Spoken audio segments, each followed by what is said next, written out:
இப்போது நாம் இந்த இடத்துல வரும்போது இப்படி நம்ம திருப்புவோமா, இங்கே வந்து இப்படி வரணுமா, அப்போ நம்ம இந்த இடத்துல ஸ்டாப் பண்ணிக்கணும்.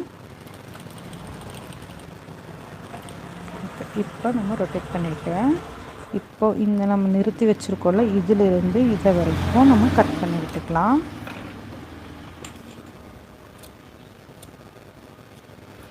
இப்போ என்ன பண்ணுறீங்கன்னா, இந்த ஸ்ட்ரைட்டாக வருதில்ல, இந்த பீஸை இப்படி திருப்பிக்கோங்க. நம்ம ஸ்டிச் பண்ணுற மாதிரி நேராக. இப்போது இந்த பீஸை நம்ம இப்படி ஸ்ட்ரைட்டாக வச்சு ஸ்டிச் பண்ணலாம். அது மாதிரி இங்கேயும் அதே மாதிரி தான். இங்கே நம்ம